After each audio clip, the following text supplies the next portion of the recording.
My name is Faisil Syed. I am working as the Digital Transformation Program Manager at SEHA, and I am managing the entire transformation of a healthcare portfolio at the group level. We have 10 hospitals and 65 clinics, and my job is to basically ensure that we're kind of preparing ourselves for the next 3 to 5 years roadmap, and how do we bring in the new latest technologies that would help our patients.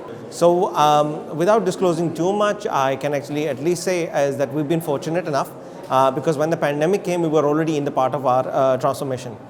And one of the biggest things we already had achieved was to move over to cloud. When we needed to open up 38 screening centers across the country, as you know, SEHA has been the highest amount of doing screening within the country in UAE, and UAE itself has been the biggest per capita testing country within the world. We just had to actually scale within weeks to the entire country level, and that was only possible because we already were on the cloud. We only had to build up the tents, get the equipment in there and connect it to via the MPLS lines or whatever the technology we had available to connect it to our data center, and we were just hot.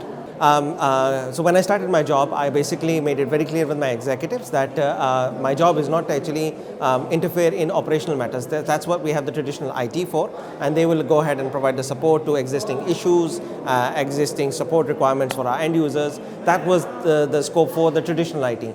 My job has a very clear role.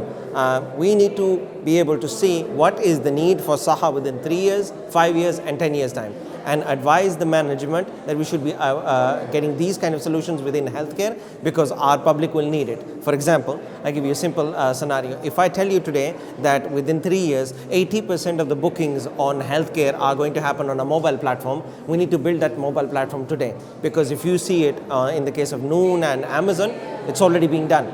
So this is a personal level feedback. Healthcare still is actually behind the transformation curve. When you look at banking, when you look at the government sector, when you look at a lot of other areas, they've already gone ahead and adopted technology to a farther level. We still have to adopt telemedicine, we still have to adopt robotic process automation, we still have to actually work on AI and machine learning, so there's a lot to do in the healthcare space. I think the more value will get added once we actually adopt these technologies and prepare ourselves for the predictable items. When this pandemic came in 2020, nobody was expecting it, that we're going to go into a full lockdown and we're going to have so much trouble to actually deal with. And data became apparently the key towards fighting pandemic. You needed to know in which areas, which regions you have the most cases, where do you lock down, where do you actually help the people, where it's needed most. I think the data is the key, and one of the things I personally feel, again this is a personal input, the entire world, when it comes down to actually developing vaccines, have worked in a disjointed mode. I think personally, if we collaborate more, which some of the countries have actually shown the interest, then we can achieve much more in terms of rolling out protection for against these variants and other pandemics that, God forbid, if we might to face, we would be actually much more prepared for them. I understand that question, and I think my presentation is going to address that as well. So there's these 5 forces of change that actually comes into play. And recently you would have envisaged yourself, IT projects in tradition used to be very simple. You do the procurement, you take the requirements and you deliver. However, in the recent days, it has become much more complex and much more organization-driven projects. It is very important that we start to listen not only just to our customers, but we also have to satisfy legal requirements, contractual requirements, SLAs, and etc., etc. These are all the component points that actually get into the IT projects nowadays.